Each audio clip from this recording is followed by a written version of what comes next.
One of the most important figures in Chinese history of any century, Mao is the military genius who puts Humpty Dumpty back together again. He is also the most brilliant psychopath in human history. That's Taiwan's problem to this day. They are a rebuke to everything the Communist Party is. How embarrassing. The losers of the war have won the peace and put you to shame for how incompetently brutal you are. The communists lose 95% of their forces. Decimate means to lose 10%. Losing 95%, I think you need a whole new verb. 40 million Chinese starved to death. For those of you who think the Chinese are all great long-term strategists, you need to ponder these numbers. How is it possible to kill so many of your own?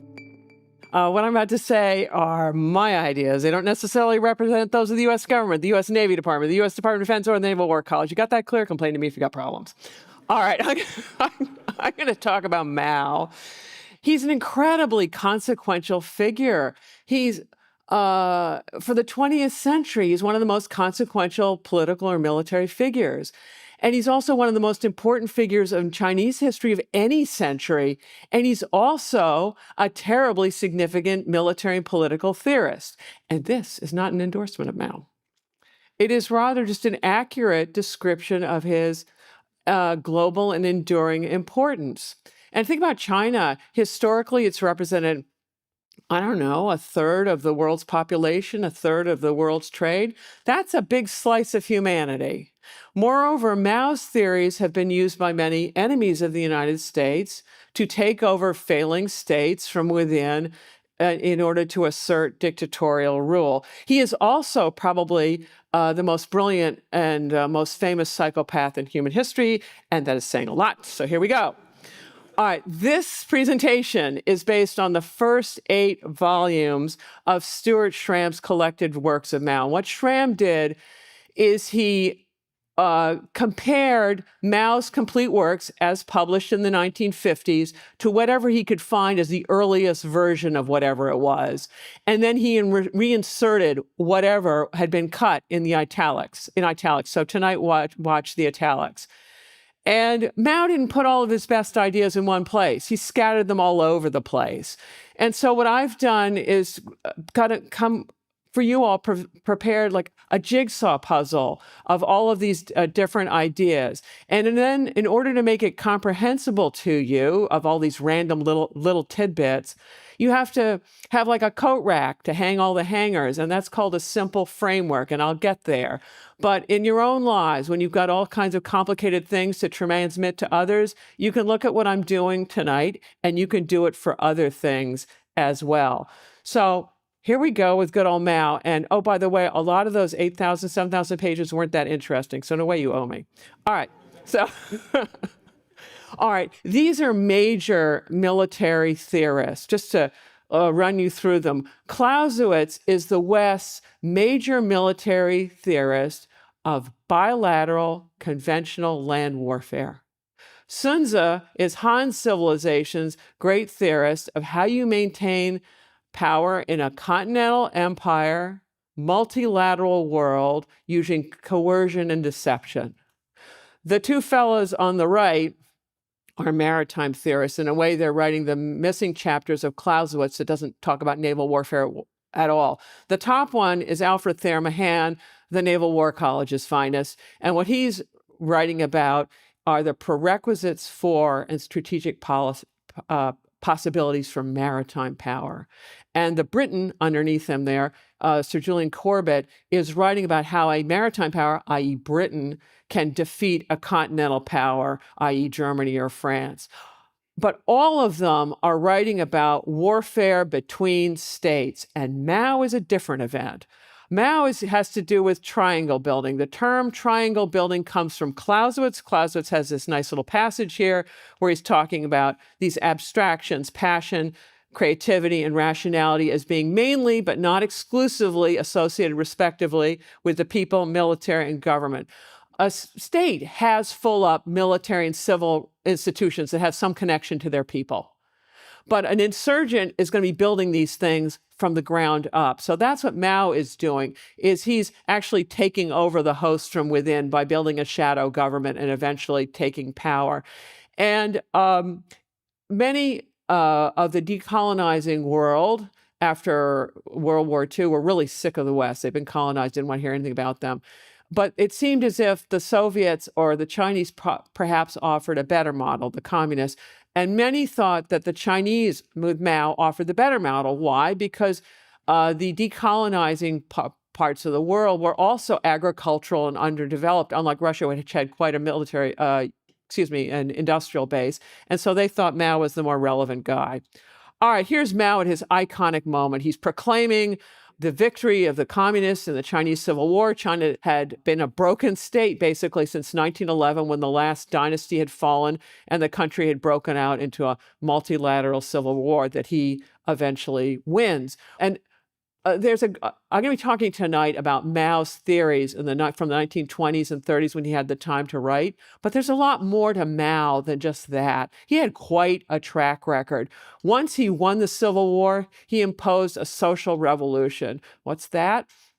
It's more than a political revolution. You're not just replacing the government. You're going to wipe out entire social classes. And I don't mean then, hey, here's your one-way ticket out of here kind of way. No, a social revolution is here's a mass grave, dig it, and then you're in it kind of way. So if you look at these statistics of Chinese deaths in many of their wars, this is from much of the Maoist period, I think it's 45 to 75. What you'll notice, the figures in white, I believe, are civilian deaths, not military deaths. And it gets really quite ugly. There are more Chinese civilian deaths here than all deaths in World War II. And then for those of you who think the Chinese are all great long-term strategists, you need to ponder these numbers. How is it possible to kill so many of your own? That's generally not a mark of good strategy. Moreover, most of them died during the Great Famine, which was the only nationwide famine in Chinese history. Why? Because it's not caused by the weather. It's caused by policies set in Beijing. During the Great Leap Forward, Mao put all the peasants on communes. That meant the party was in control of the food supply, i.e. who lives and who dies. You don't get a meal, you're very dead. In addition, he decentralized industry, and you can see these backyard furnaces pictured here. As a result of this, production collapses, agriculture and industrial, but Mao keeps exporting food. Why? Because that's his pocket change. That is a major source of government income if he wants to be able to do anything. So they keep exporting food. As a result, 40 million Chinese starved to death, primarily in rural areas and disproportionately peasant girls, the least valued members of society. The statistic of 40 million deaths comes from this book by Yang Jisheng, who's written the definitive work. The English translation is but one volume. The Chinese original is 3. Yang worked as a journalist for many years, which gave him access to provincial archives, where he surreptitiously investigated the statistics of people who are starving to death, including his father, for whom he wrote this book to serve as an eternal tombstone. So, on the one hand, Mao is the military genius who puts Humpty Dumpty back together again when nobody else could, and they tried for the previous 40 years. On the other hand, he is the psychopath incapable of running an economy in peacetime.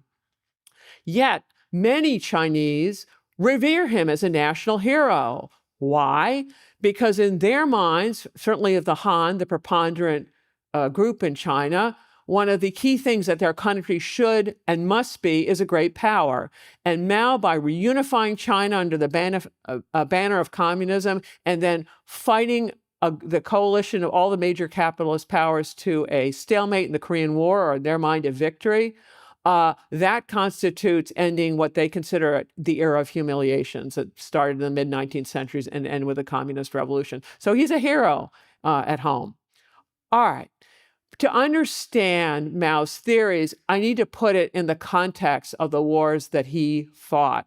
So in 1911, Qing dynasty collapses. The country shatters into a multilateral warfare among warlords of these provincial leaders. And on this map, you can see the different colors and shadings. Those are different warlord areas. But the Nationalist Party and the Communist Party form a united front in 1923 in order to eliminate these warlords. And so Chiang Kai-shek, who's the head of the Nationalist Party, Generalissimo, not just the general, He is the man who's leading the northern expedition to fight off all the warlords, except he stops midway near his power base in Shanghai, and he turns on the communists, massacres them in droves. This is the White Terror. Why? Because he thinks that while he's away fighting, they're trying to take over his government. He's correct. So he keeps on moving there. There's a nominal unification of China under nationalist rule when this takes place. In addition, once he's done with that, then he wants to eliminate the communists for good. And so he runs a series of 5 encirclement campaigns around their base areas that are scattered in South China. The primary base area is also called a Soviet, is the Jiangxi Soviet. And on the 5th encirclement campaign, Chiang Kai-shek is finally successful, and he sends them off on the Long March up to way up north in desolate Yan'an. Long March is a real misnomer. It's the long route, and the communists lose 95% of their forces. I believe in English, decimate, lose, it means to lose 10%. Losing 95%, I think you need a whole new verb for what's happened to you. But Chiang Kai-shek doesn't wipe them out because he's suffering from divided attentions. When the West did the original, it's both the United States and Europe. The United States does its original America First thing with a holy smooth tariff, putting tariffs up to historic highs, and then everybody, of course, retaliates. So now everybody's got high tariffs. Well, here's trade-dependent Japan that's always cooperated with everybody, and suddenly they're toast. And so their solution is autarky, and they need an empire large enough to be autarkic. And so then that's when they invade Manchuria in 1931. So Chiang Kai-shek has all of a sudden lost this area from China that's greater than Germany and France combined. It's a mess. And so he's trying to balance what to do about Japanese versus communists. The Japanese don't quit with Manchuria. They stabilize the place. They make massive infrastructure developments. They transform it into the most developed part of Asia outside of the home islands, but they keep on going. And it gets so bad that the communists and the nationalists form a second united front because they're facing this lethal threat called Japan. And they organized that in December 1936 in what's known as the Xi'an incident. And the Japanese react viscerally because they look at it, and the nationalists have gone over to the dark side because they've joined up with the communists. And this is when the Japanese escalate in 1937, go down the Chinese coast, up the Yangtze River. But then they wind up stalemating. Once they get beyond the Chinese railway system, which isn't that great in this period, the Japanese can't stabilize the place, and the Soviets start adding more aid, and we add more aid. It's a mess. So the Japanese decide they're going to cut Western aid to the Chinese, and that's where Pearl Harbor comes in. That's what the attack of Pearl Harbor is all about, is telling Americans to stay out of Asia, which, of course, we did just the opposite. And then the Nazis interpret their alliance with the Japanese broadly to declare war on the United States. So when that happens, you have a regional war that had already been going on over Poland in Europe, and this other war that had been going on since 1931 in Asia. They unify into a global world war. Mao understood that he was dealing with 3 layers of warfare, nested wars, that he was fighting a civil war against the nationalists, within a regional war against Japan, and then after Pearl Harbor, there's going to be a global war that'll eventually morph into a global Cold War.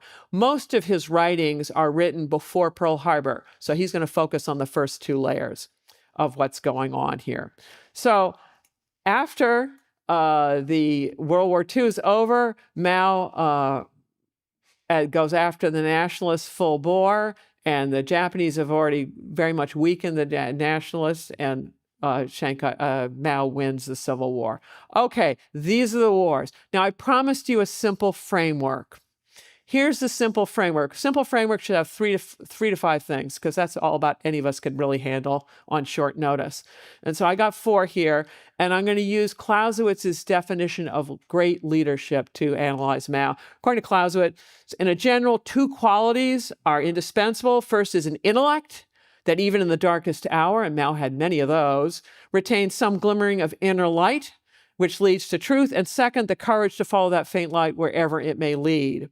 The first of these qualities is described by the French term coup d'oeil. Coup is a glance, œil is an eye, taking in a situation with a glance of an eye. And the second is determination. Well, Mao had these things in numerous areas. He was, I'm going to first discuss Mao the propagandist. That's how he starts out. And then I've got what I say here is Mao the social scientist. But what he was really good is data analysis, data collection and analysis. He truly understood the countryside because he collected all sorts of data about it and analyzed it. And then I will go on to Mao, the operational military leader, winning and fighting battles. And then at the end, I'll talk about Mao, the grand strategist, integrating all elements of national power. So that's my game plan. That's the simple framework. And away we go. All right. Mao began his public service career as a propagandist. And if you look at his early biography, he's born in 1893 to a prosperous but not particularly well-educated father who tilled his own land. Mao hated his father, and he hated farming, so he left as soon as possible. After the 1911 revolution, for a little while, he worked as a soldier, didn't like that. He joined and then dropped out of a series of vocational schools. He tried being a merchant, a lawyer, I'm missing something else, a soap maker. Imagine Mao, 3 stages of personal hygiene and whatever. It was not to be. But he eventually gets an ed degree so he can go off and be a primary school principal. Okay, imagine setting your child off to the psychopath doing show and tell. It's not. And then he joins the Communist Party. And it's during the First United Front, so he also joins the Nationalist Party. And he has very important positions. If you look at he's in the National Party, he's at their central headquarters, and he's a minute taker. So he's the fly in the wall listening to everything. And then he's a stand-in for the head of the propaganda department, which is probably where he learned a great deal about the importance of propaganda. And here's what he says early on. The Communist Party can overthrow the enemy only by holding propaganda pamphlets in one hand and bullets in the other. And if you look at the original organization chart of the shadow communist government, you'll see there are only, 6 departments there? One of them is the propaganda department. If you have no power, words is your initial way into gaining power. I'm now going to use a framework from my wonderful colleagues, Mark Ginest and Andrea Du, this is theirs, about analyzing strategic communication in terms of messenger, message, and medium. And I'll go through all three. What you see here is a propaganda poster. It's a wood block print. That's the medium. And it's a very easy way to reproduce pictures back in the day. The message is about a model laborer, this always emulate Wu Manyo, lucky us, and to do all the nice things he does with whatever is going on there. So that's what that is. Now, messengers were the delivery system, the broadcasting system for the Communist Party. So you've got the Communist Party, but you got to reach an audience, and that's what these messengers are doing. And so they go into local areas and they identify local grievances for attention by the Communist Party, which when it fixes them or fixes somebody, that will generate loyalties and allegiance. So these propaganda personnel would be identifying local bullies to come in and deal with them, organize mass rallies. During battles, they're going to double as medics. After battles, they're going to propagandize POWs. Between battles, they are helping on troop morale. But what they're really doing is reporting back to Communist Central exactly what's going on. And civil and military messengers differ. For civil messengers, they would be activists, maybe in the local government, labor unions, peasant organizations, women organizations, any number of these things. And it's your broadcasting system to reach a population and mobilize it. Military messengers are a little different. Every single military unit had about a 20-member propaganda team. That's a lot of people. According to Mao, the propaganda work of the Red Army is therefore first priority work of the Red Army. This is very different from soldiering in the West. This is not how it would work. Also, Mao had his international broadcasting system. These would be foreign journalists. While Mao was holding court up in Yan'an, he invited many of these journalists up there. Edgar Snow was by far the most famous. Why? Because he was like the first one in, and then he was the last one out. And he had really long interviews with Mao. And when he was a young man, he never asked, why does this A-list political leader spending so much time with me? That never occurred to Edgar. But, it's ours. And he was a very fine writer, Edgar Snow. And what Edgar Snow writes, Red Star over China, you can probably go to Barnes & Noble and pick up a copy there. It's been in print ever since. And it's the original footnote in Chinese history because no one knew anything about Mao.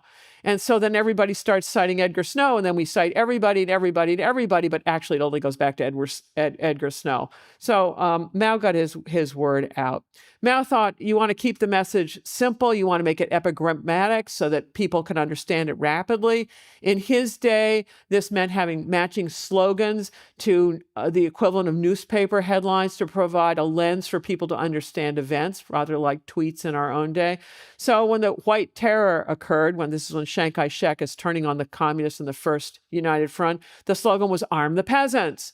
And then when the Japanese invaded Manchuria in 1931, the new slogan is "Down with imperialism," and the Nationalist Party too, because you want to smear your enemy in the Civil War while you're at it there. But there are a whole series of these slogans. And here, Mao is one of the most popular poets in China, certainly, of the 20th century. He could write really simple couplets. And if you look here, I think it's a total of 8 characters, so that someone who's semi-literate can make their way through this poem.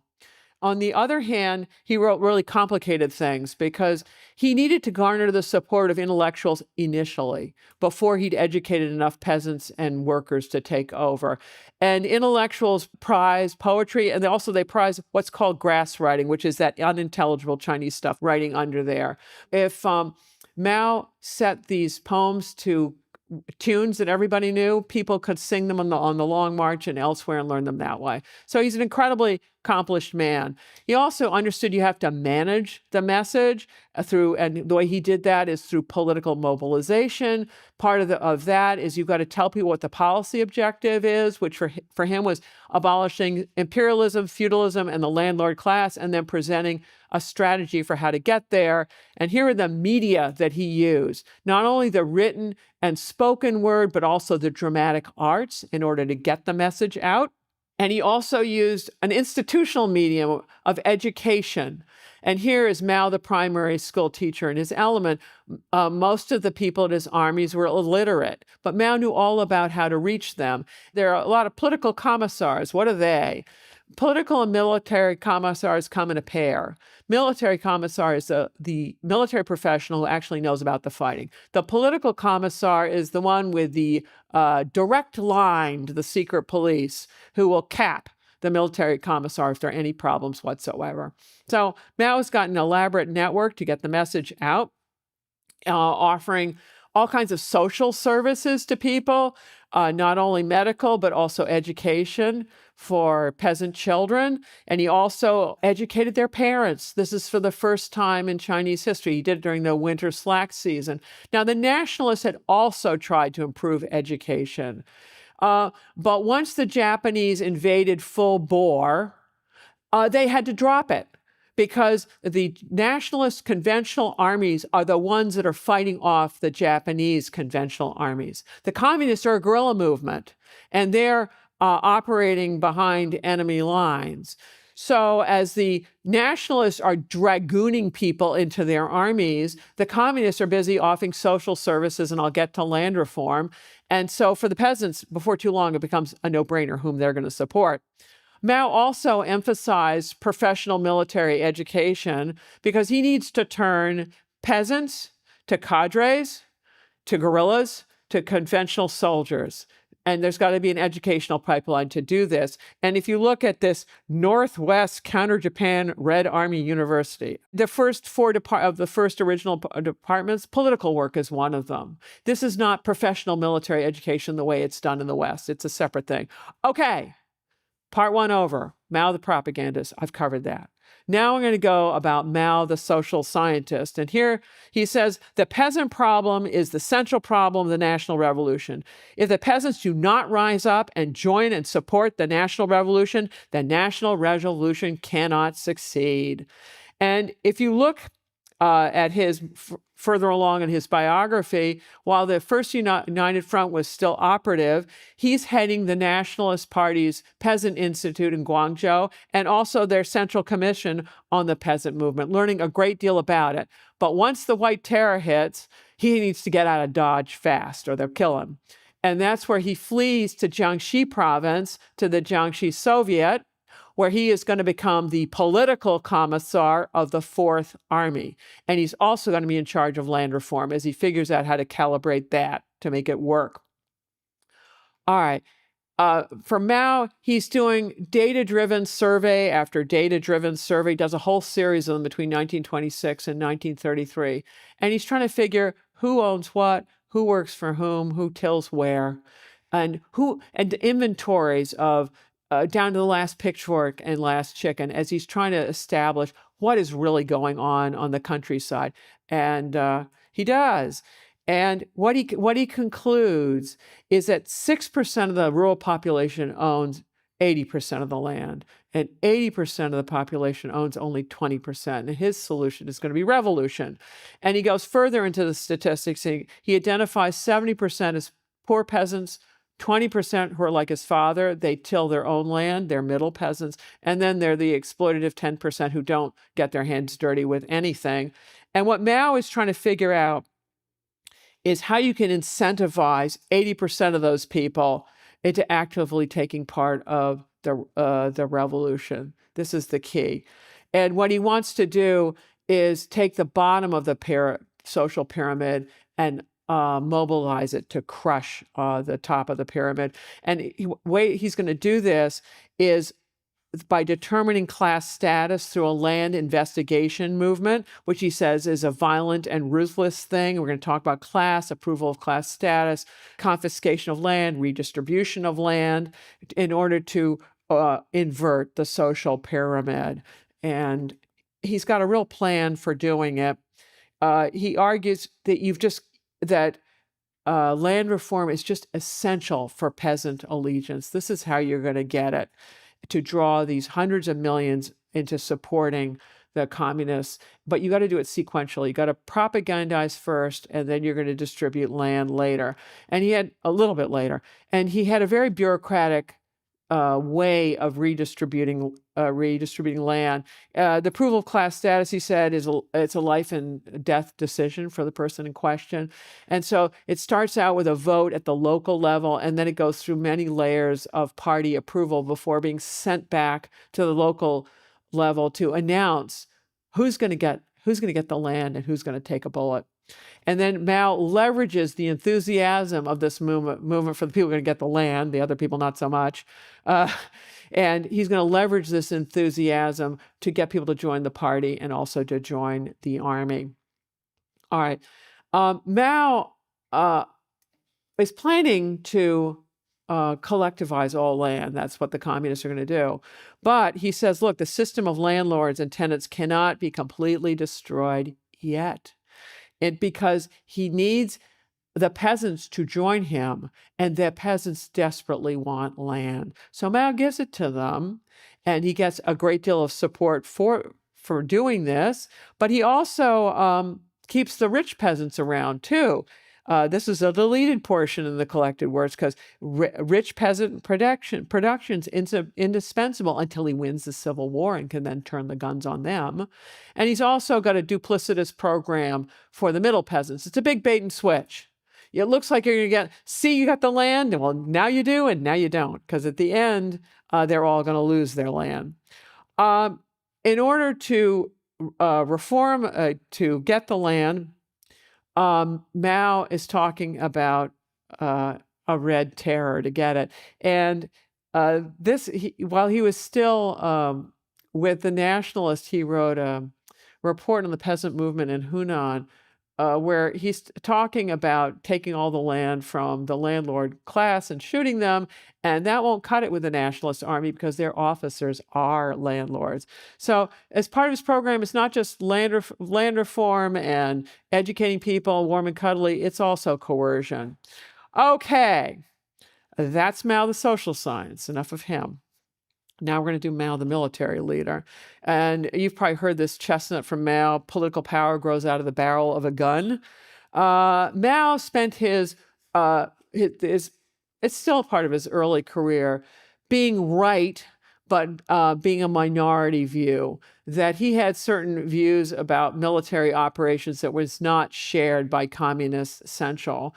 And Mao kept following that dim light wherever it may lead, and eventually vindicated him. He survived a variety of encirclement campaigns, but then he had some troubles. And here are his critics. Li Lisan was a labor organizer. He was a de facto head of the Communist Party from 1928 and 1930. And after the White Terror on the Northern Expedition, Moscow had told its communist buddies in China that the next thing to do was to take the cities.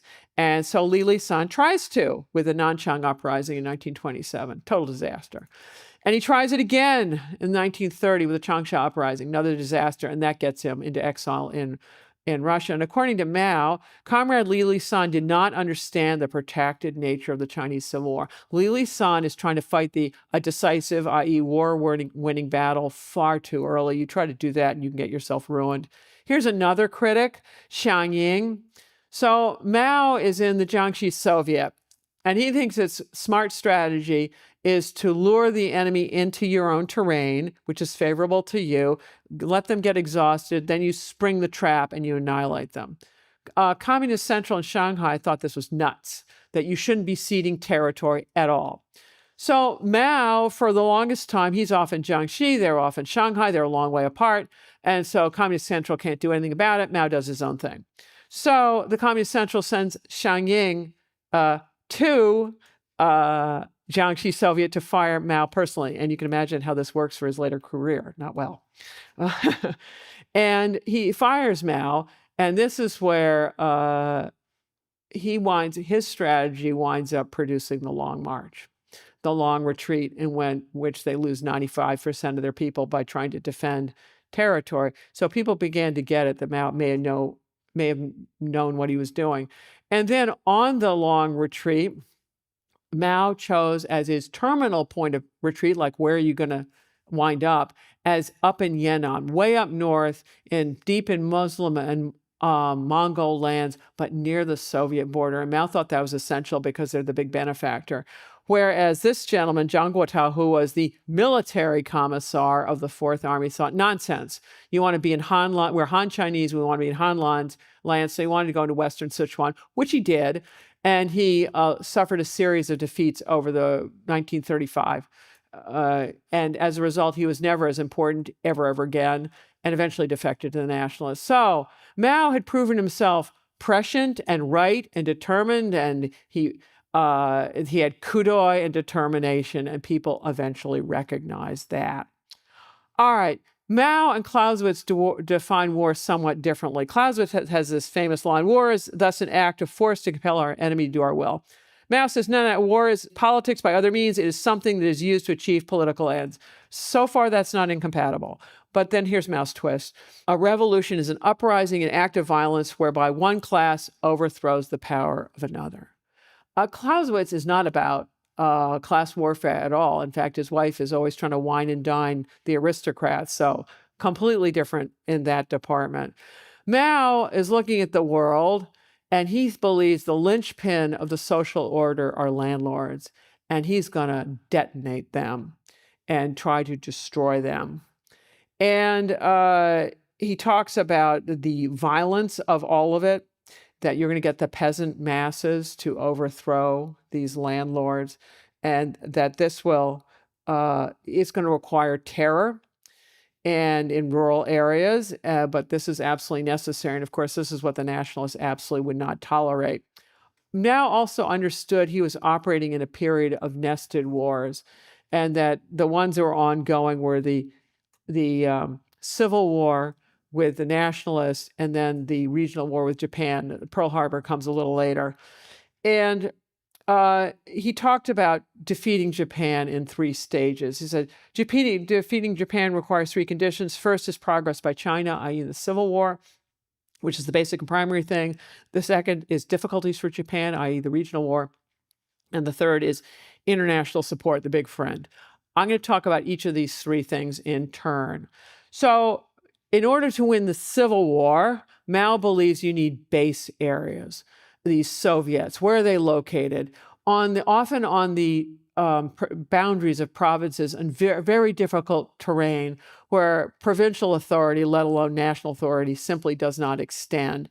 And Mao thought that there were certain prerequisites for a good base area, and one is strategic terrain. It's got to be defensible so that the weaker communist forces can defend it against conventional nationalist or conventional Japanese armies. So that's key. Pick your terrain carefully.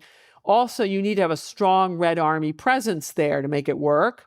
You need numerous organized workers and peasants. You got to have some local support there.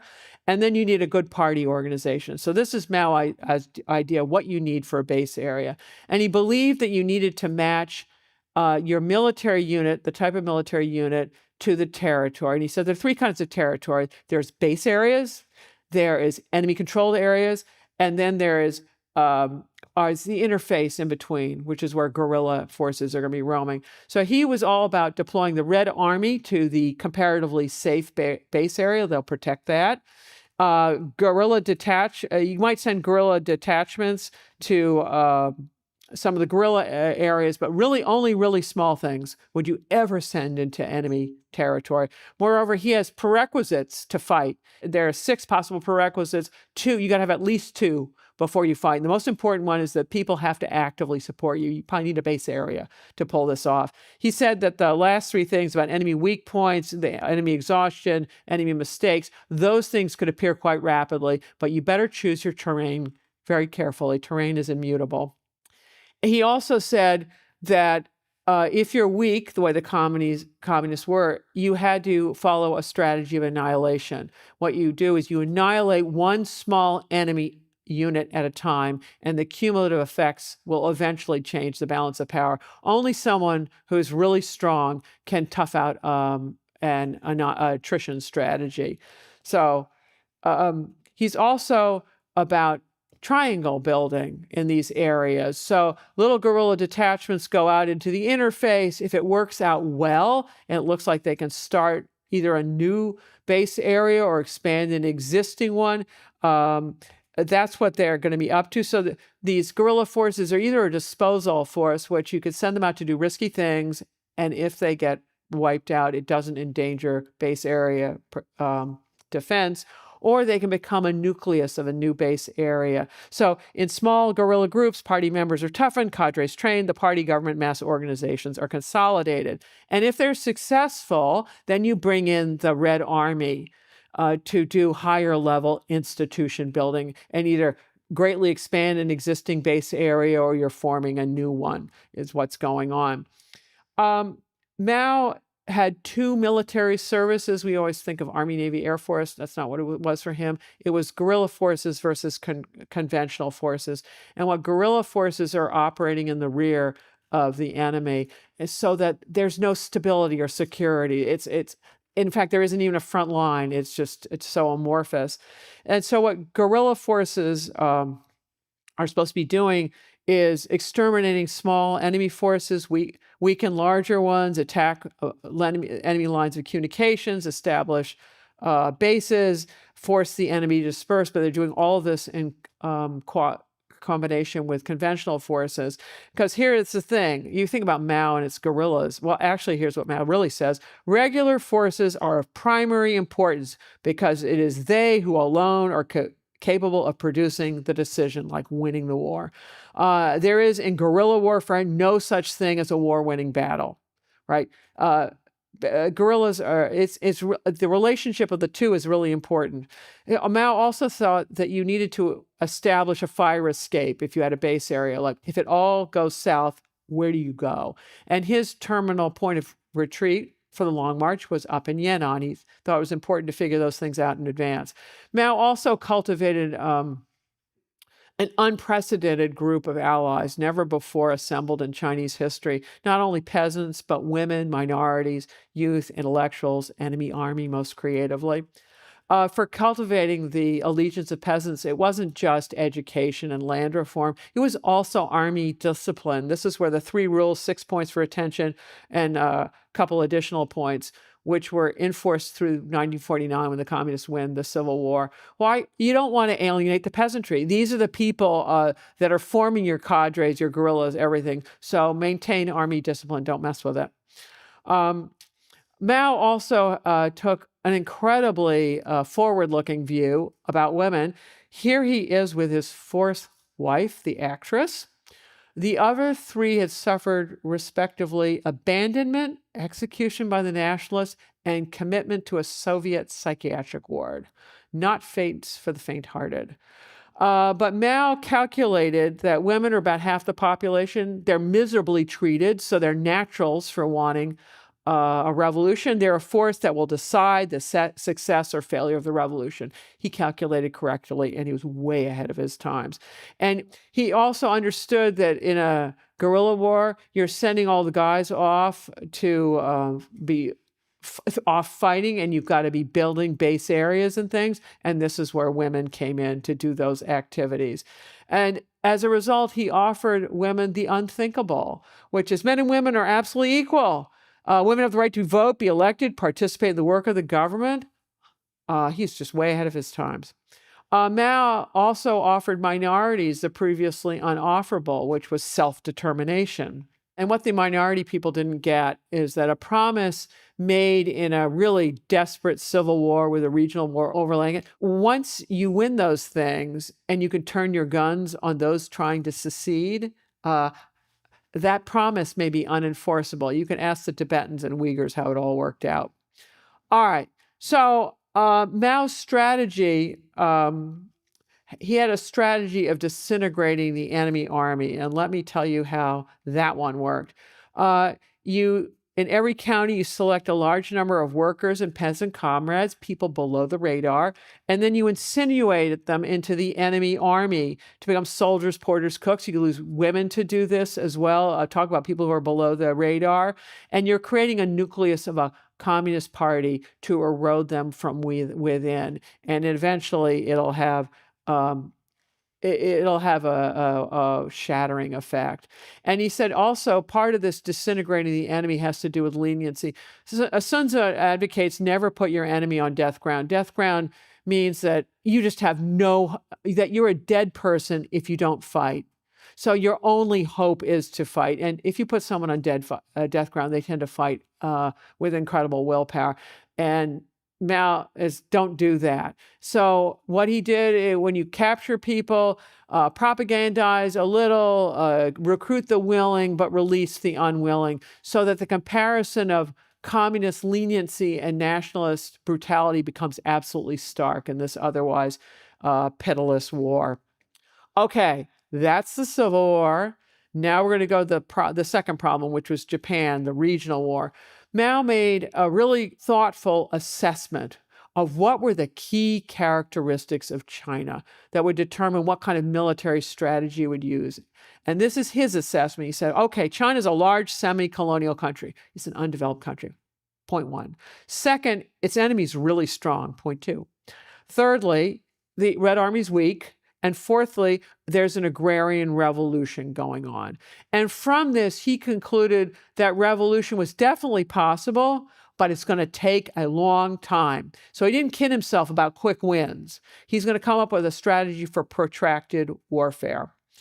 And he thought that Japan had certain weaknesses that the communists could leverage. For instance, the Japanese had inadequate manpower to garrison a country the size of China. This meant that guerrillas could roam far and wide behind Japanese lines. Also, the Japanese were brutal, just gratuitously brutal, and they're outsiders. And this means that the peasantry are naturally going to gravitate towards the communists. Just simply, regardless of what the communists do, just simply, but based on what the Japanese are doing, they're going to gravitate towards the communists. And also, the Japanese had grossly underestimated the Chinese. And as a result of these underestimating the Chinese, they made errors. And when they made errors, they started quarreling among themselves and making more errors. And the communists could leverage these things. Mao's most famous paradigm theories, his 3 stages of People's War. The first stage is the strategic defensive. It's the prevent defeat phase. The last phase, phase 3, is a strategic offensive, the deliver victory phase. In the first phase, you're focusing on the peasantry. In the last phase, you're annihilating the enemy army.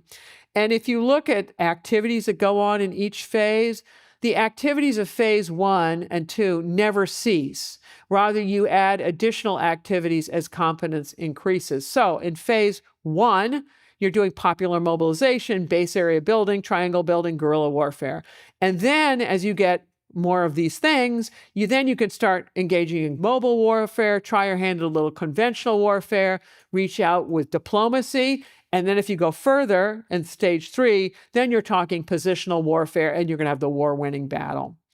And how do you get from the phases? Well, the transition from phase 1 to 2 is basically you have a critical mass of base areas, cadres, armed forces that you can move into phase 2.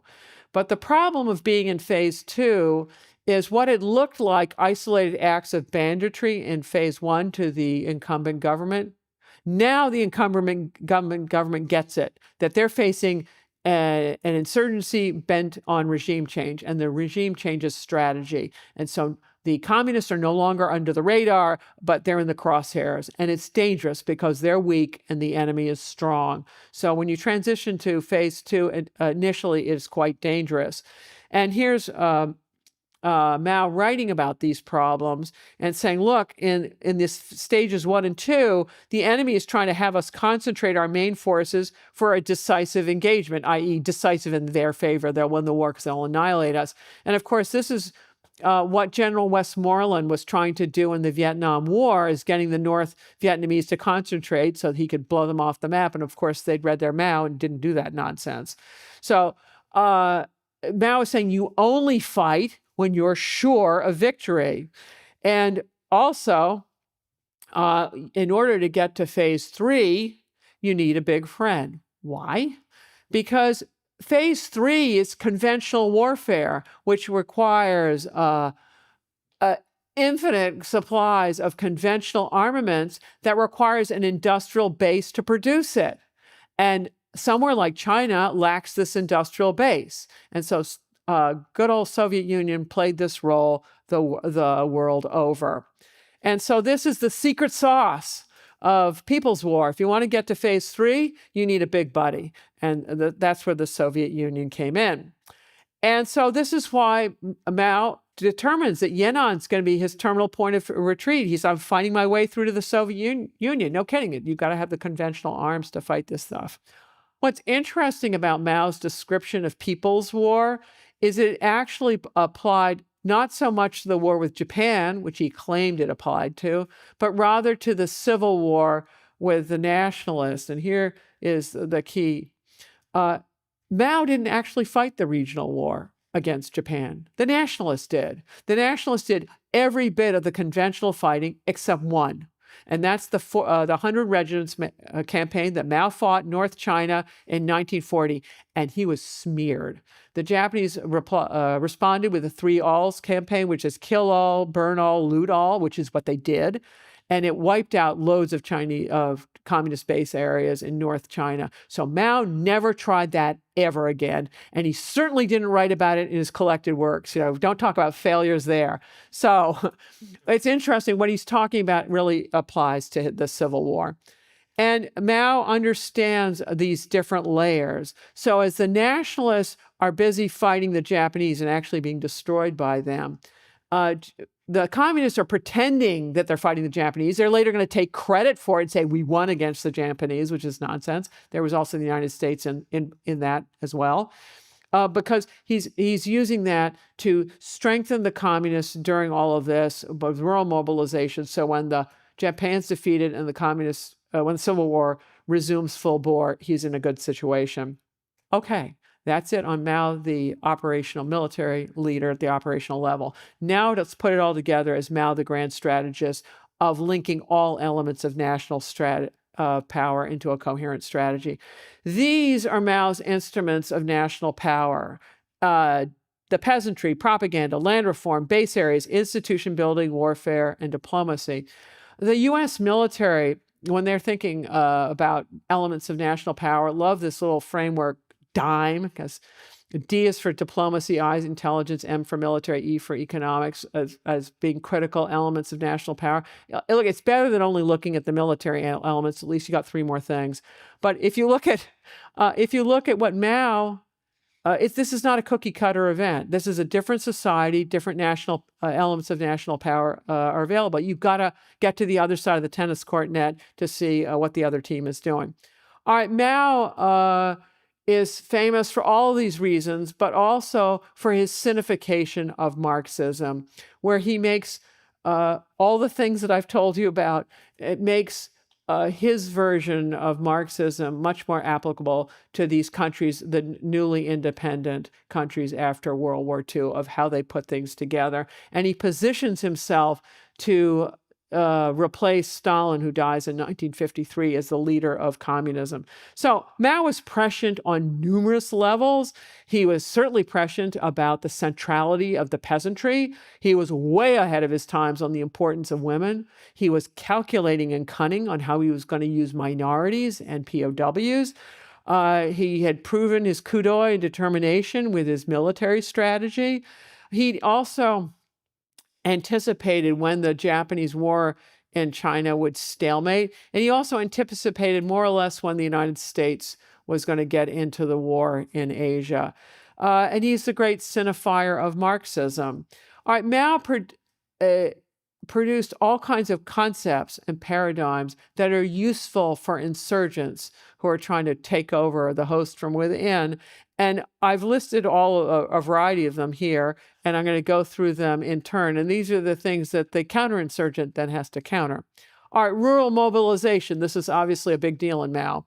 And if you compare, I'm going to be doing a lot of comparisons with the Vietnam War and the Korean War, because they're communists and all these things.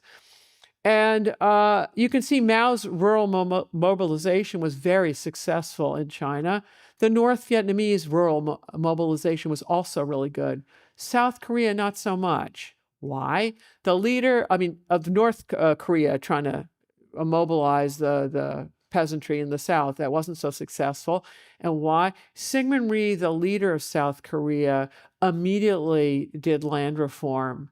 And this glues loyalty of soldiers to the leadership doing this. And maybe that is not the only factor, but an important factor for why the Korean War turns out differently. Base areas. Mao says those are really important. The North Vietnamese used them to great effect. They had all kinds of areas in the South and then on the borders of South Vietnam. North Korea, not so much. It couldn't form base areas in the South. Why? It's a peninsula, which the U.S. Navy cut off. It's also cold. So where are you going to flee if you want to do a base area? I think it's up a mountain in South Korea, and that will get cold in the winter, and you'll probably freeze to death. I believe Al-Qaeda means the base. I believe that's the correct translation. So if you're thinking about ISIS or whatever's left of it, you can go back to Mao's ideas about base areas, that you need a particular kind of geography that's good for the defensive. You got to have a big party organization, a lot of local support. You got to have military forces there. Does Al-Qaeda, well, it'd be ISIS or something. Do they have all four of these things, or can you remove any one of them? All right, another idea from Mao is luring the enemy in deep. And Mao had done that very successfully in the first three encirclement campaigns, and then he was removed from command, so he wasn't doing that anymore. And again, in the final phases of the Chinese Civil War, the 45 to 49 event, Mao lures the nationalists deep into Manchuria. And the nationalists are a South China phenomenon, right? I showed you the map. Chiang Kai-shek starts in the south and he goes way up north. So he's weakest in the north, but Mao lures him way up there in Manchuria, and then he springs the trap and destroys Chiang Kai-shek's armies up there. And then the entire Civil War wraps up within a year of that. So Mao also lured good old General MacArthur, who fancied himself a great Asianist in the Korean War. MacArthur goes all the way up to the Yalu River, right on the Chinese border in the Korean War, and the Mao springs a trap. And MacArthur didn't realize that, 350,000 Chinese troops had been infiltrated around him. Oops, missed that. It did not work out well. But for the U.S. Navy now, needs to think about, what about being lured into the South and East China Seas, and then the Chinese pulling the trap. There are places you don't need to go. The Chinese may have to go there, but maybe you don't have to. All right, another one is terminal point of retreat. I've talked about Yan'an being a really good one, and that worked. And then when the Manchurian campaign initially wasn't going well for Mao, he retreated up to Siping, which is a little bit north, and that worked well enough. But when Chiang Kai-shek tried to pick these Manchurian cities as a place to retreat in Manchuria, bad news. There's only one railway system that gets you south out of Manchuria. You suppose the communists don't know about it. And they encircled the nationalists in these cities and destroyed them there. So when you're thinking about insurgents and things, think about, well, if you knock them out of one area, where might they go next? All right, another concept from Mao is disintegrating enemy forces, which is what happens to the nationalists. Think about it. Chiang Kai-shek had been fighting since the 1920s and forever and ever and ever, and he fought the Japanese. They're brutal. The United States had trouble fighting the Japanese, and Chiang Kai-shek fought them alone for a long time before we joined the war. And yet, he loses a battle in 1948 in Manchuria, and that's it. The rest of the country wraps up. So what was going on there? Or the South Vietnamese, they've been fighting forever. And then the whole place just wraps up. And the same thing with Japan in World War II, that they've been fighting all over the place forever, fighting us brutally. And then in 1945, we don't even have to invade the home islands. Think how unusual that is. The Germans fought every street on the way to Berlin. The Japanese quit. And this is about disintegrating the enemy and why it happens. But what you can say in all those three cases is the warfare had been going on for an incredibly long time, and it was ruinous, and the places in question were ruined. So don't expect that to happen too fast. And of course, Mao's big contribution are his 3 stages of People's War. And Mao presents them as sequential. You go from 1 to 2 to 3, and ta-da, you win. And they're cumulative, right? You do certain things, and then you get to phase 2, and you've had this cumulative effect of destroying enemy forces, and you get even more accumulating casualties on the other side, and finally you win. A student of mine said that's actually not a great way to look at it, or an even better way to use it is like a metric of how an insurgency goes up and down, so that ISIS may be on the cusp of going into stage 3. I don't know, they're really, well, possibly with all the equipment they got initially, or whether then they get knocked back to stage 1, where you wonder whether they still exist anymore, and come back and forth. Anyway, that was that person's take. I thought I'd pass it along to you. All right, I have one last thing to talk about Mao. Is it when you read these 7,000 pages, and I don't recommend it, one is struck by all these dualities. And I think it goes back to yin and yang analysis, which is very prominent in traditional Chinese thinking. So if you look at Mao discussing triangle building, it's in terms of the presence or absence of factors, presence, absence being opposites.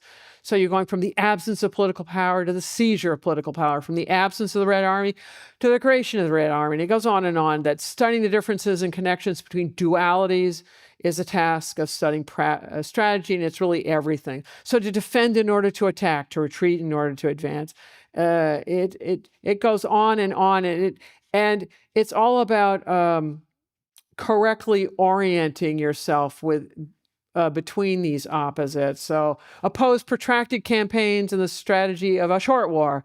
Uphold the strategy of a protracted war in a short campaign. And I'm starting to lose it. And you've got to put everything in the context of each other: losses, replacements, fighting, resting, concentration, and dispersion. And I'm thinking, I don't get this. Mao's bipolar disorder. So I went to this gentleman, Brigadier General Samuel B. Griffith. He is the only translator into English of Sun Tzu, who has a distinguished military career. And also he went on to get a DPhil, that's like a PhD from Oxford in military history. And if you look at his career, he's in China during the Japanese escalation of the Sino-Japanese War. He's back in China, does another tour at the end of the Chinese Civil War. He gets top marks in the military's Chinese language exam. And oh, look at these details. Navy Cross, Purple Heart, Distinguished Service Cross. He's a distinguished man. And for retirement, he decides he's going to go get the Oxford degree, and he writes the translation of Sun Tzu. He is the only translator of Sun Tzu who translates 此地 as death ground. Other people, it's like, oh, I don't know, I can't remember the words, like, I don't know, contested ground, something else. But I'm guessing that when he chose those words, death ground, it's because when he was thinking about it, it might well have conjured up his memories of what exactly it was like to be on Guadalcanal or New Georgia. So he has provided insights. Oh, also the other thing to mention about him is he's really modest. I had to dig around to find these biographical details. They're not on the cover of his book, which is where they should be. And his service to his country continues to this day because it's his translation that continues to educate officers now, what is it, over 40 years after his death. But here's his take. In every apparent disadvantage, some advantage is to be found. The yin is not wholly yin, and the yang is not wholly yang. It is only the wise general, said the Sun Tzu, who is able to recognize this fact and turn it to good account. And of course, Mao could, and he did. But in peacetime, choices are not binary, they're graduated. And evolution is much more conducive to economic development than revolution. Before we move on to the interview, a quick word from our sponsors, Scale AI. The AI race is the Manhattan Project for the modern age. Whoever wins reshapes the balance of global power. That's why Scale partners with the US government to fuel America's AI advantage through their data foundry. The Air Force, Army, Defense Innovation Unit, and Chief Digital and Artificial Intelligence Office all trust Scale to equip their teams with AI-ready data and the technology to build powerful applications. Scale recently introduced Defense Llama, Scale's latest solution available for military personnel. With Defense Llama, military personnel can harness the power of AI to plan military or intelligence operations and understand adversary vulnerabilities. Whether through its work with the government or businesses like OpenAI, Google DeepMind, or Meta, Scale is at the forefront of US AI innovation. If you're interested in learning more about how Scale powers frontier AI capabilities, go to scale.com/Dwarkesh. All right, back to Sarah. So here's something I'm confused by.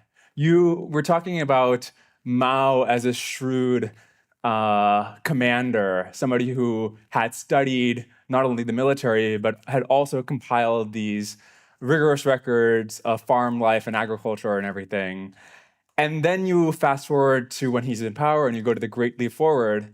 And some of the things that he was doing, you can't imagine that somebody thought this was a good idea, that peasants would take off the harvest, wouldn't attend to the crops, but they're going to make iron in their backyards. They're going to shoot the sparrows and they'll have a locust infestation. How do we square this shrewdness in the beginning and this idiocracy level ideas in the Great Leap Forward? Well, first of all, you need to think about what his objective is, which number one is stay in power, right? And number two is probably Communist Party in power and his visions of revolution. So that's one thing. So then you're worried about welfare of people as if that's the primary objective. It most certainly is not. And then he may have assumed that it came along with these things. And that's a whole problem with communist ideology is people don't believe it because they know it's wrong. They believe it because it's right. And there's a whole problem with that about labor theories of value and things. It turns out there are things called services that are also valuable. And so the basic theory that he's implementing is incorrect. And it takes the communists a little while. Some of them haven't figured it out, but it takes them a little while to figure out their parts that don't work. But there's a whole other piece to him is, think about our own world. How much expertise does any individual have? It's amazing. The man reunited a continent and he did all those things. And then to expect him to then run a peacetime economy is crazy. But of course, he wants to do it, so he stays there. Or if you think about, like in Britain, Winston Churchill, great wartime leader, but he's booted out of office right after that war. If you think about different capabilities of people. So don't expect one individual to do everything. So that's a whole other problem. So when Mao's running stuff from afar, this is a country with how many people? It hadn't hit 1 billion then, but it's hundreds of millions. And it's been shattered by warlord rule forever. And so how are you going to extend central control to the countryside? Really tricky. I suspect that's why he puts them on communes, because it lines up with communism, but it also lines up with party control. Because if you put all this vast population, because most people are peasants, on communes, then you control whether they eat or don't. You truly control them. So it's those factors. It's so big. When you start putting a policy in place from Beijing, and then how that actually fans out over the whole country, it's got to be a mess. Different localities and things. But when I compare him to even other communist leaders. Which ones? So if you look at Stalin, for example, yes, he causes the Holodomor, right? 3 million people die, but that was details, yeah. But that was an intentional famine where he was trying to root out the kulaks. The Great Leap Forward was like, he wasn't trying to kill tens of millions of Chinese. And there's instances in the 1920s where Stalin threatens to resign, and people close to him, Molotov and others, say, you can't do it because nobody else can run the government like you can. Oh, yeah, right. True, but the level of yeah, it doesn't seem like Stalin was a devoted communist, and that led to many deaths. But he didn't seem deluded in the same kind of way that Mao was. Well, first of all, Russia is quite a developed country compared to China. And if you think about it, Russia had been industrializing since the late 19th century, and China's a much later event. Russia also has all sorts of institutions and things that China was lacking. So already Stalin has many more tools at his disposal than what the Chinese communists are going to have. Also, the kind of warfare, think about the warfare in China. You got the Taiping Rebellion. It's only the biggest of the peasant rebellions of the 19th century. And I can't remember, people estimate, I can't remember, it was 20 or 30 million people. That's a large number, right? Because I think World War II is supposed to be like 55 million. So there are a whole series of these peasant rebellions in the 19th century that go on for, I don't know, 25, 50 years. If one's here, one's there. By the end of it, they've basically devastated parts of every province. And then you overlay this with the warlords coming in and all of that, overlay that with the communist nationalist thing, overlay that with the Japanese. You're talking about a massively trashed country.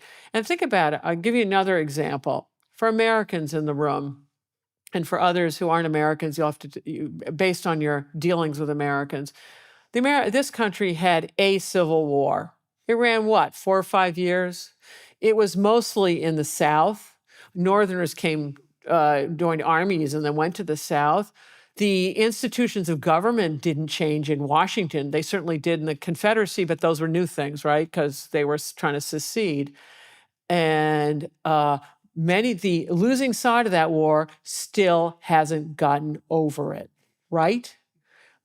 So if that's what's going on here, and that thing wasn't nearly as brutal as the kind of civil wars. At the end of the Civil War, Lee's army is allowed to go home. They aren't shot on sight, which would be the kind of thing that went on in the Russian Civil War and Chinese Civil War. So if that kind of bitterness and unsettledness is still present in this highly institutionalized, wealthy country, this one, you better believe China's a mess. So then when you're wondering why Mao can't surf that wave, no one can. Just to linger on this. Uh-oh. So new exit strategy. Even if he's not a specialist on agriculture, and even if China is a hard country to govern, he was somebody who was shrewd in the sense of when these battles are happening. I imagine if somebody came up to him and said, "We're winning these battles, and it's a total fabrication. They're in fact losing these battles," he would have been quick enough to realize, listen, this is just wishful thinking. I realize you're just trying to make me feel good, but this is a lie, and I'm not going to stand for it. Whereas if you go to the Great Leap Forward, people will, millions of Chinese are dying, and they come to him and say the grain harvests have never been higher, and he's like, great, let's export our grain. And just this ability to like have this basic discernment of who is like what is actually going on.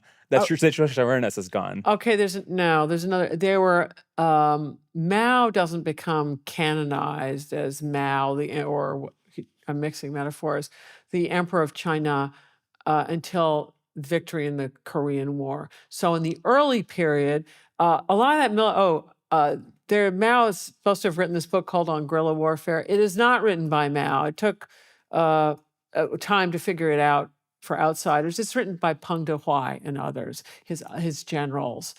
And so there were many people's ideas that went into winning the Civil War. It is not just Mao, and then he winds up purging these people later. And so it's not until during the Korean War, he's busy purging everybody massively because he can use it as a big excuse, right? We got this war, we don't want to hear from these people. And so he has purged more and more and more and more people so that there are fewer and fewer counter arguments. It's a real case against dictatorship. For all the chaos of party politics, you're forced to confront the counter argument. It is a healthier situation to be in. Let's go back to the end of World War II. Okay. So if you look at basically all the main actors, none of them get even most of what they want. Some of them get the exact opposite of what they want. Germany and Japan initiate to expand their territory. Both of them end up with the smallest territory they've had in a long time. Britain starts the war, or not starts, but joins the war in order to defend Poland. Poland ends up in totalitarian occupation afterwards, and the British Empire disintegrates. But Stalin ends up with the borders of the Soviet Union vastly expanded. China becomes communist. How do we make sense? Is Stalin just like a master strategist here? I believe there's a detail of how many tens of millions of Russians died on that thing. So I grade it's a personal success for him. It's the numbers of Russians who were destroyed in that are incredible. So okay, for dictators, yeah, they can have personal successes. I think more it's in these horrible wars that dictators can rise. Also, Great Depressions provide hothouse conditions for dictators. So, I think the lesson is the last thing you want to do is fight a world war. But as Britain discovered in World War II, if Hitler's insistent, you're stuck, right? It might be a lesson for our own day, right? Isn't this Ukraine's problem? They didn't want to fight a war. What are you going to do? Putin launched. We don't exactly want to fight a war. Well, what do you want to do? Let Putin do whatever he wants forever, for however long he wants? The reason that you all are prosperous is there's a global maritime order in which people obey rules because it is so much cheaper to obey rules. Because what do you do when people break the rules? You hire a lawyer. It's not protection money or starting to blow up each other's buildings and destroying wealth at an incredible clip, which is what you're seeing going on in Ukraine. So these things are consequential. None of us makes all the choices. And when other people make bad choices, you're stuck responding to them. Before the communists completely won the Civil War, did people anticipate how terrible the communist power would end up being in China? I doubt it. I think communism was a new thing, right? So you've got it going on with the Russians. Yeah, I mean the nationalists were telling us that it would be like this, and we looked at them and go, what could be worse than the nationalists? Because they were desperate situation with all what the Japanese were doing, and then they get blamed for it all. Yeah, there can't be something worse than that. We'll be called communists. But I don't know that anyone could have predicted why can anyone do a crystal ball what the world's gonna be like in 10 years? Yeah. It seems when you read the history books that it had to be that way, and yet in our own lives we know that it's contingency of why things turn out as the aggregate of all of our choices. How would you ever calculate that? I wonder if there's a lesson in there that America should be more open about supporting corrupt, somewhat autocratic regimes, because especially when they're facing fanatical ideologues, because things really can get much, much, much worse. I think Americans need to worry about overextension. Any country has to worry about overextension. We have finite resources. Also, you're talking about sending your fellow Americans to go get themselves killed. And that's quite something to ask someone to make that kind of sacrifice. See, it had better be worth it, right? And so there are 300 million Americans. Well, the world's got 8 billion. Be cautious. And it's what's key on this maritime order, the big insurance policy of it all, is our allies and institutions. This is the great gift of the greatest generation of having created the UN, which is how many millions of lives have been saved from polio vaccines and other things that come through the UN. Do not dismiss these organizations. They've done a lot, or the EU. Work through these things and listen to your allies. They will have insights, and there's power in allies. Tell me who China's allies are. The crazy man in Korea who can't even feed people in the 21st century? Although he certainly feeds himself, but that's a whole matter. Yeah, I mean, it's incredible. Who are China's friends? I mean, Iran, a theocracy. I mean, talk about passé. Who does theocracies anymore? Okay, the Iranians. Okay, good on them. So after World War II, the Soviets are giving the communists in China tremendous amounts of leftover weapons from the Japanese, a bunch of other goods, supporting them tremendously. At the same time, Truman is wishy-washy, does an actual arms embargo on Chiang Kai-shek in 1946.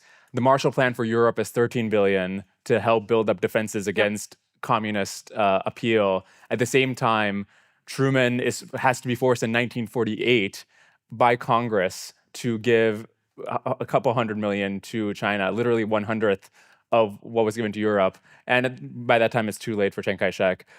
If you just look at that record, it just seems like sort of we've abysmally messed up after World War II and helping the nationalists stay in power, right? Do not exaggerate the capabilities of any one country for openers.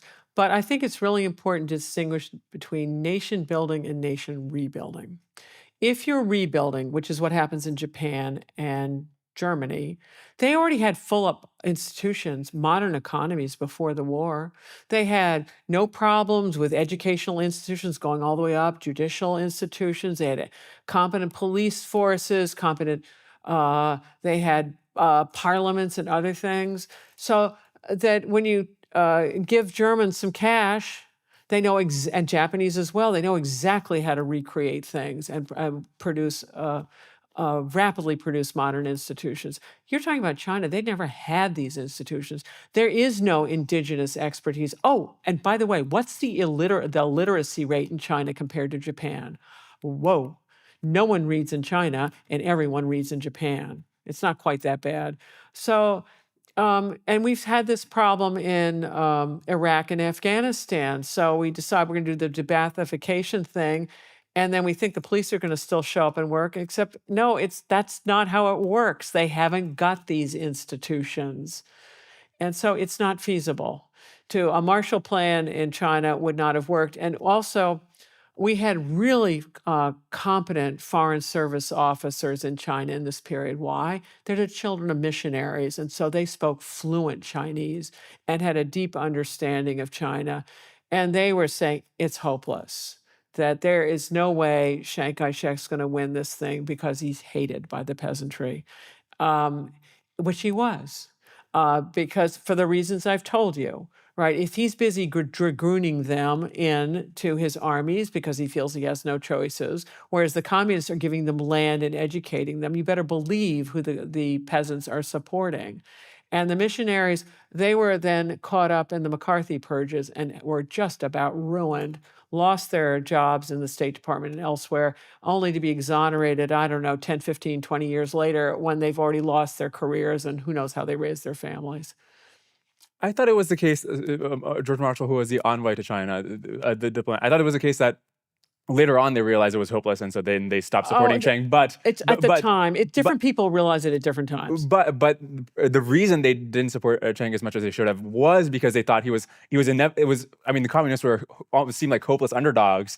and it was just thought that like Chang is going to win, and then therefore we don't have to support him. No, no, no, And no. they're constantly goading no. the nationalists to form some sort of ceasefire, do some sort of coalition government. When in fact, what I should have done is like, no, you have to make sure that you keep China. No, it was considered hopeless. This is called making a net assessment of not what you want it to be, but an accurate one. They believed it was not feasible. Even in like 1945, 46. You're talking hundreds of millions of people. We can't even deal with Afghanistan today with what, 20 million people?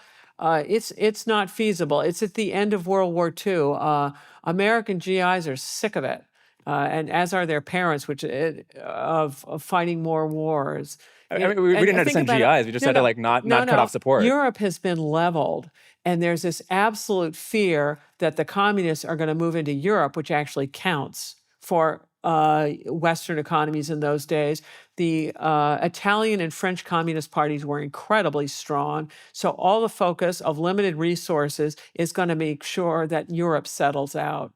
And we don't have infinite resources. I feel like you'd do better than 1/100th of the Marshall Plan to keep China from turning communist. And I look think what the consequences was. Vietnam, we had to fight. Korea, we had to fight. Cambodia, the genocide there. Got it. But you can't solve all these things. There are things that are not feasible.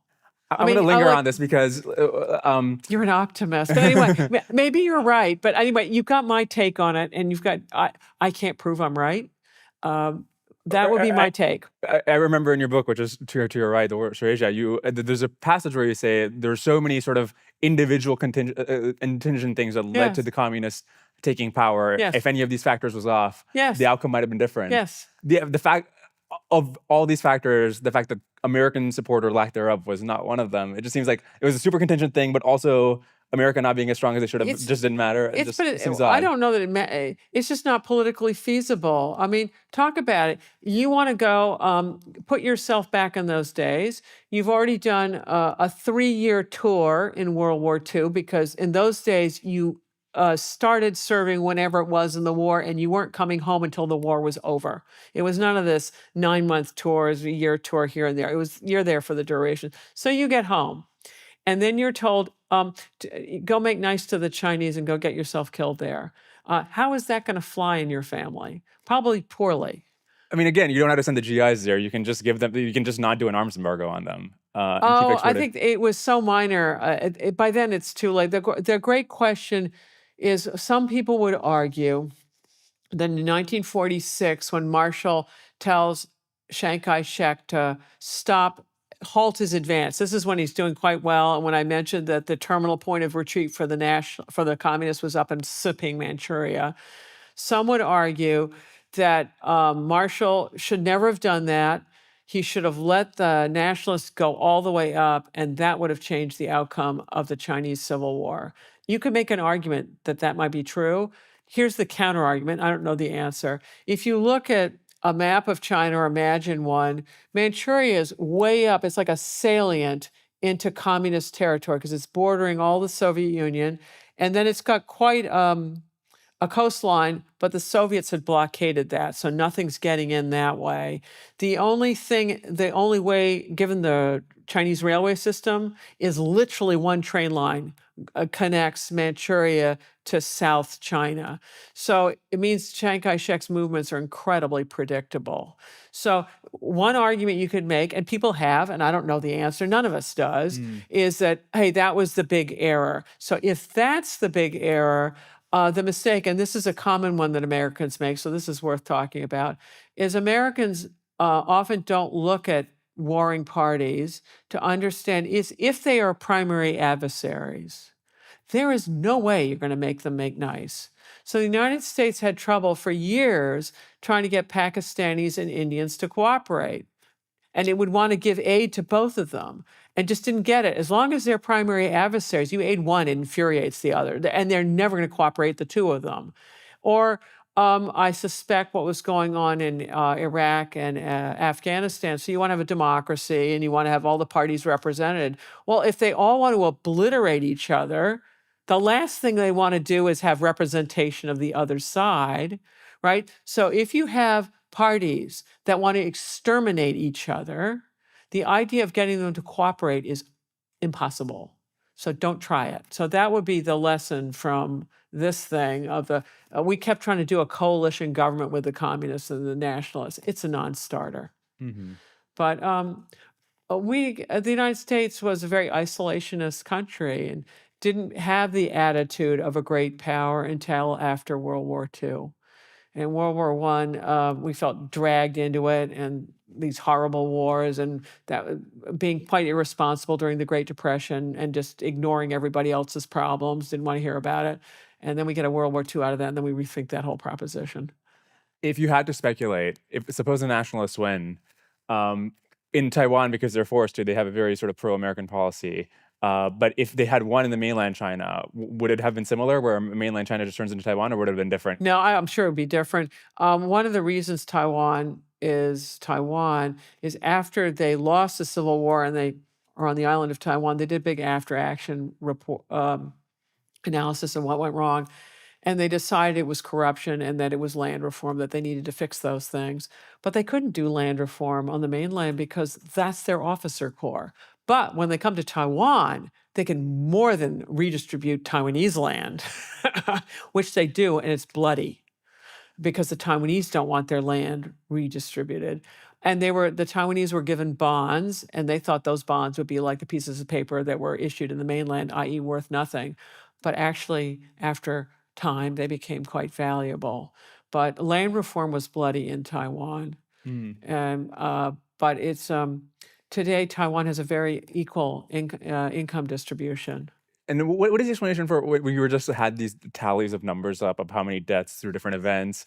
And so the famine obviously makes sense. A lot of people would die, but you just go down the list, and there's so many things where a couple million people die, and it's like 1 out of 10 items that happen within a span of a couple of decades. It's famine. If you have warfare, you have famine. Yeah, it's not mostly bang bang you're dead. It's just that goes on too, but it's starvation when you disrupt things in this way. Why didn't the communists have the same troubles that the Kuomintang had in terms of not being able to pay its soldiers? I mean, it was the same China, right? It wasn't a developed economy, so why didn't they have trouble paying their soldiers and retaining them? Oh, I think it's because everyone's on board about the peasants have got their land. The only way they're ever going to keep it, they think, is by supporting the communists. And then they're all Mao isn't living any kind of luxurious life. There's no. That was another thing that you have these rich officer corps and the nationalists flaunting their wealth among absolutely starving people, and that's another reason why they're hated. Whereas the communists never had those people, so no one's flaunting their wealth. You saw the pictures of Mao and his beloved there in these incredibly baggy clothing. No one's got luxury wear or anything. Although after they win, Mao is like famously a fan of luxury and has, right, in a way that I think Stalin would sleep on his couch in his office. Yeah, I don't know the details on Mao. Mao had other things that had to do with little girls, but anyway. Okay, so if we go, you were just mentioning the China, this period of turmoil, constantly there's insurgencies and chaos. And then we go to all the turmoil that Mao causes, all the people, when he gets in power, tens of millions of people are dying. And yet, there's never a major insurgency after he takes power. There's never a coup that works. Communists are good at this. When the North Vietnamese win, what do they promptly get? Famine. And in Vietnam, I think you have kind of 3 harvests. Like, how do you ever have famine in that place? But yeah, they did. This is the brilliance of communism is this commissar system and the party system and how they set up their government. It's incredibly effective about maintaining power. It's very effective about seizing power during warfare, maintaining it thereafter, but it does not deliver prosperity.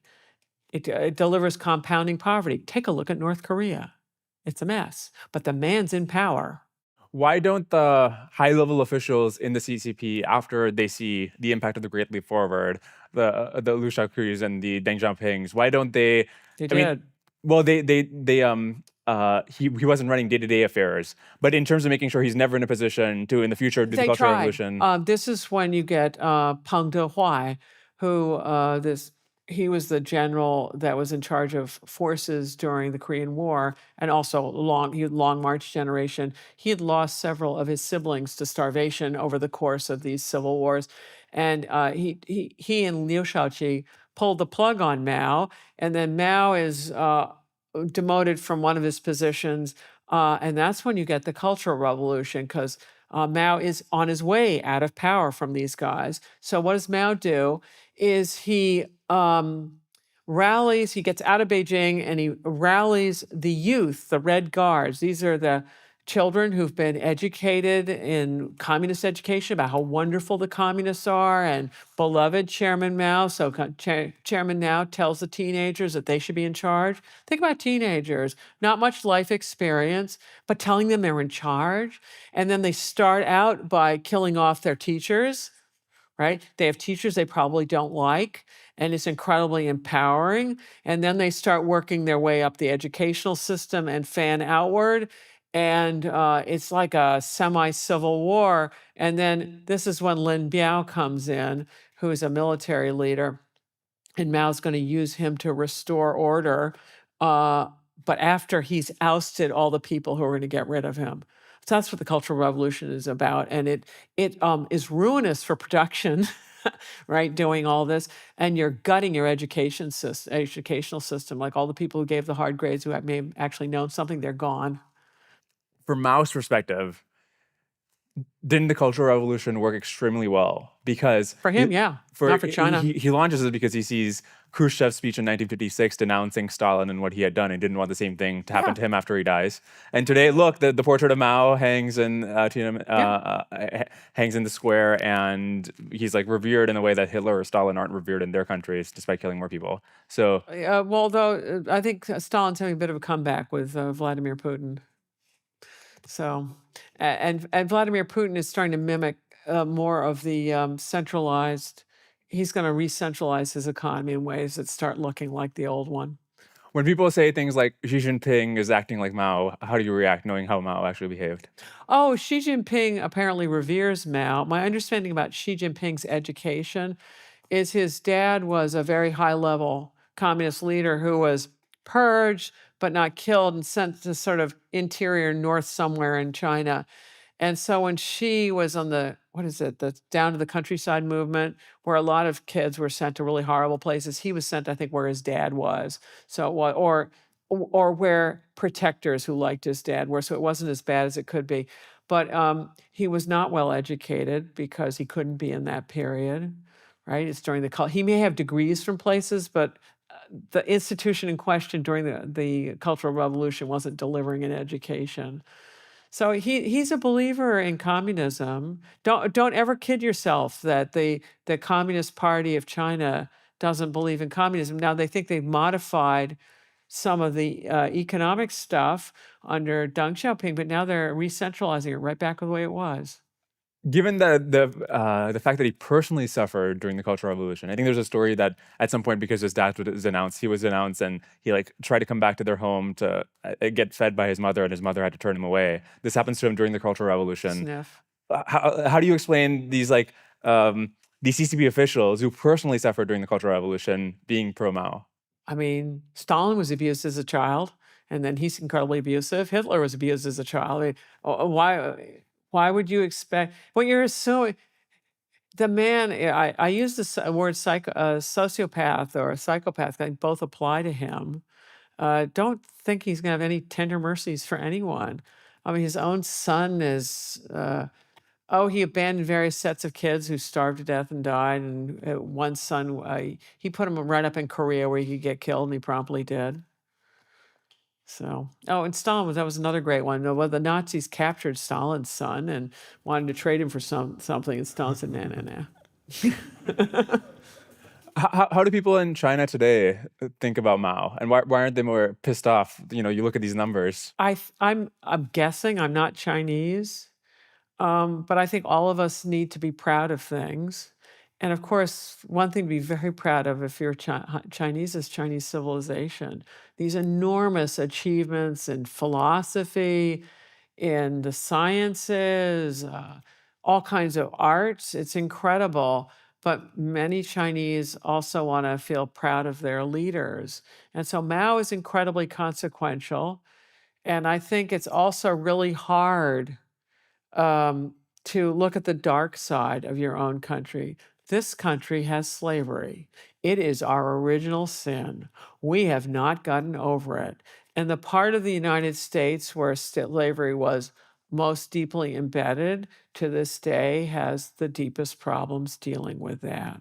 So if Americans who are rich and have everything have trouble with these things, why would we think? And this country has so much to be that's just obvious to be proud of. Like, we're just the wealth and innovation and things, a recent innovation. And then we claim we won all these wars all by our lonesome. And of course, we had allies. Come on.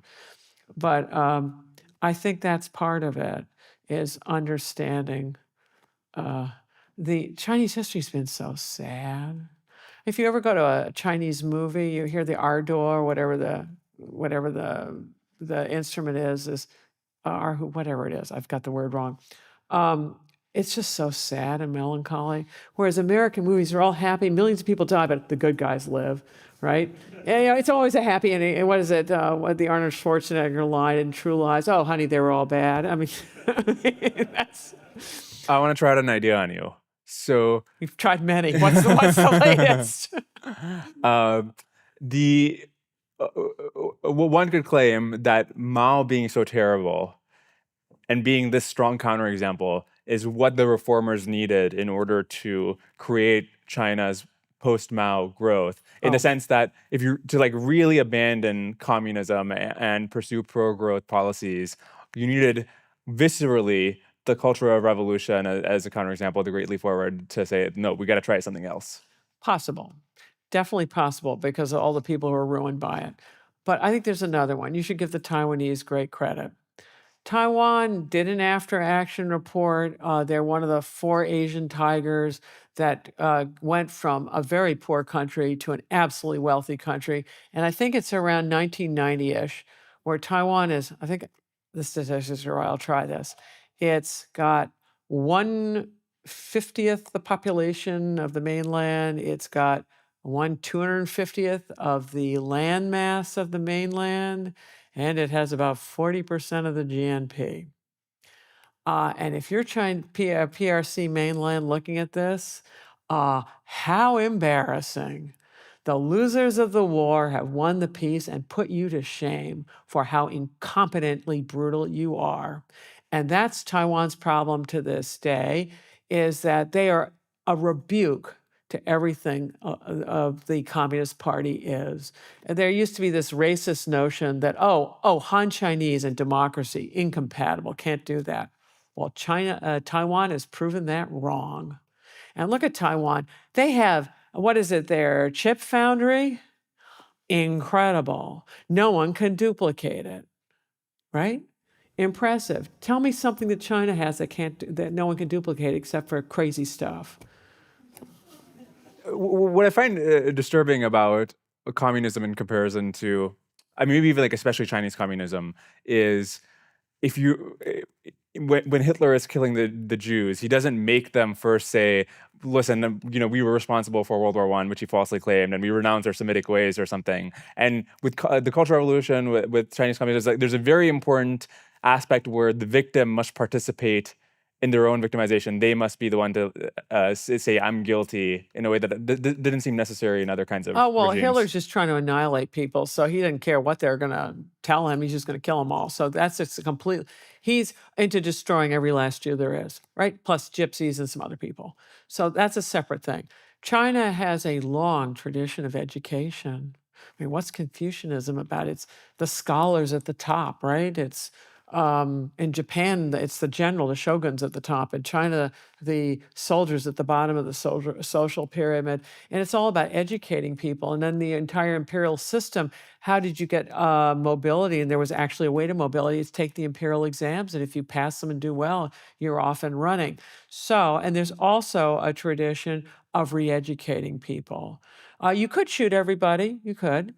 But that's not the Chinese tradition. The loads of people dying is a lot of it's starvation. So people like Deng Xiaoping, who, if he'd been in Russia, Stalin killed all the old Bolsheviks, right? There was no chance to come back, whereas the Chinese will put people in prison and try to re-educate them, and then you let them out afterwards. It's a tradition of educating people, different culture. different approaches to these things. Yeah, if you look at, you're mentioning Chiang Kai-shek's purge of the communists, where he just massacred thousands Oh, of them, yes. uh, whereas other people, He's a soldier. whereas other people, even other nationalists, wanted to be accommodate the communists more, especially early on. And I think he has one quote that, the Japanese are a disease of the flesh, but the Yes. communists are a disease of the soul. So what was the nature of his anti-communism? Because I mean, in retrospect, obviously the Oh, means we don't endorse, but he was right about that understanding of what would oh, happen if the communists took he power. was interested in the communism, and he sent his son Jiang Jingguo to Russia to study. And actually, his son was hostage up there. He married a Russian, and that's one of the reasons you don't have a Jiang dynasty, because these children are not 100% Han, right? Because their mom's Russian. And however, as he learned more about it, because initially he's interested in that, he's interested probably in fascism as well and how you organize a side. And he studied in Japan, knew a great deal about how the Japanese had done things. I think he military education there as well. But then he starts realizing how dangerous they are. He was accurate. He did not want to fight the Japanese at all. And he was forced to by Chinese students, among others, and a lot of the urban elite that he depended on, who were horrified with what Japan was doing. But Chiang Kai-shek knew you only take on one enemy at a time. You'll become overwhelmed if you do. And he believed that really he needed to kind of accommodate or put the Japanese aside, fight the communists, get rid of them, and then he's hoping the United States will get in or something that then he could deal the Japanese separately. But he faced so much popular pressure that's when the Xi'an incident takes place in the end of 36, where he agrees to form the Second United Front, because he realizes he'll be overthrown by popular hatred of the Japanese, thinking they have to fight the Japanese. So he didn't have his choices on military strategies at the end there. When you read Western journalists who are covering the communists in China sympathetically, people like Edgar Snow, and this is not just true of China, Walter Duranty covering up the Holodomor in Russia. What's going on psychologically? How do you Oh, understand their naivety here? Oh, I don't know about the other guy, but I do know about Edgar Snow. So Edgar Snow, it was in the Depression. He's from the Midwest. He was bored. Young man, he wants an adventure, so he goes off to China. So this typical. Um, and he's in these cities where he's seeing nationalist corruption, and it's evident there. And Mao is looking for a foreign journalist. There'd been a guy, Jack Reed, who'd written however many days of the Russian Revolution back during the Russian Revolution, who'd really popularized it. And I suspect, but I don't know, that Mao probably needed his own Jack Reed. And Edgar Snow seemed the perfect guy because he's a very good writer. You want someone who can write well, and he's young and naive. So what was it? Sun Yat-sen, the founding father of China, is married to one of the Sung sisters. Another one of the Sung sisters is married to Chiang Kai-shek, and there's a third one who's married to a banker. But anyway, it's the communist one who puts Mao on, I think, to Edgar Snow. So someone goes to Edgar and says, "Hey, you want to come up to Yan'an to interview the big man?" And Edgar goes, "Sure." And they infiltrate him through Japanese lines and all the rest of it. And there's Mao, the busy man, who's spending hours with the 30-year-old, or I don't even know if he's his 20-year-old. I can't remember how old he was. And Edgar Snow doesn't get it. Like, why is he spending all this time with me? And he's taken by it. And Mao's, of course, showing him all the good stuff, right? So Edgar Snow's seeing all the happy peasants who've got the land and they're cooperating in the guerrilla, this and that. And he is, what is it? He is the last person to get out of Yan'an, and then the Japanese in the war just shuts it down. So no one's got any more information about Mao ever. So Edgar Snow writes his book, Red Star of China. He gives the drafts to Mao. Oh yeah, he does the Mao interviews, and then he has Mao correct them. And his translator corrupt them back and forth, which isn't the normal thing. And then over the different editions of Red Star of China, because I've actually read them and followed the changes, Hmm. more and more of it gets eliminated. The original version has all kinds of pictures of people that Mao subsequently purges, so those pictures go away. All references to those people go away, and they're no longer in the index.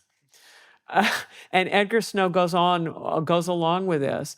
And for the rest of his life, he is publishing books that are various variation on a theme on this book. So it's the only thing that makes him important. Before he dies, is he discredited? No, Mao wanted him. It was right when Nixon was reopening China. Mao desperately wanted Edgar Snow to cover that. And Edgar Snow got pancreatic cancer and he was living in Switzerland. He'd run in trouble with the McCarthy era, as you could well imagine, for good reasons, actually. And so Mao sends his personal physician or something to attend to Edgar Snow, but pancreatic cancer still kills, and it killed him. So no, and this was, even though people Edgar Snow knew had been purged during these various campaigns and also the Great Famine, he denied all of it till the very end, because this is what made him important. And so that's what he was to the end of his life. Me, me, me, me, me. When you had the slogans up about how what Mao was telling the peasants, or the different slogans he would come up with, it's not tremendously sophisticated stuff. It's like one line that's catchy or something. Like It's a tweet. Yeah. Still works. I mean, why was this enough? You can just write one line and that's. It's not enough. I think if you're talking about someone who has no power, the one thing they've got are words. And so this is how it turns out. Strategic communication, or whatever the jargon is for it, is terribly important. And we're finding it now, right? We're wondering on what is actually fake news, what's disinformation, what's accurate, what's not, what's deliberately inaccurate, who's posting it where. It's powerful. You can see it in the current election of how important information is. And Mao and the communists play it well, and the Russians absolutely understand how to do this. This is they're really good at understanding both sides fighting, and then you feed information both ways so that they're just at each other's throats and being more and more dysfunctional. Oh, yeah. When was the last time you were allowed to go into the archives in China? Oh, it wasn't a question of being allowed. I got a fellowship right, it was supposed to happen right after Tiananmen, and that got closed down. Tiananmen was in June of '89. So the fellowship was delayed for half a year, and then we went for all of 1990. And so I used different archives, but then I did other things, like I had 2 children and I stayed at home with them. And I was the spouse that didn't travel so that there would be stability in little people's lives. And now I would no more visit China. You've got to be kidding. And the archives have shut down now. And then the Russian archives, it was early Gorbachev when the archives were opening. They're slammed shut now. It's funny to hear you say I wouldn't visit China now. So in 2 weeks, I'm going to go to China. And my next question, Have fun. my next question was going to be on what is your advice? Keep your mouth shut. Be a good guest. And don't bring any computer equipment that you ever tend to use ever again and link with anything. Yeah. When you're in these archives and you're studying all these atrocities that happen, I mean, if you look at the numbers themselves, it might be fair to call it genuinely the worst thing that ever happened in human history in terms of pure number of deaths. And that's a hard record to match if you look at everything else that's happened in human history. Viscerally, what's the reaction just going through record after record of this kind of... Oh, it's just tragic. It's tragedy. It's the human condition. And don't think that China is unique in this. The West has butchered itself. Westerners have butchered each other. In fact, it's the West that industrializes warfare. So before you had to go at it with spears, and that slowed people down, with industrial equipment. So it's human, sadly. Humans have great capacity for creativity and doing wonderful things, and then they have great capacity to do awful things. So let's do one and not the other. That seems like a pretty good place to close. Sarah, this is. I mean, I don't want to say fun because we're talking about Mao here, but it was Great interesting. You want to save your reputation? Great, thank you. You're welcome. Thank you for coming.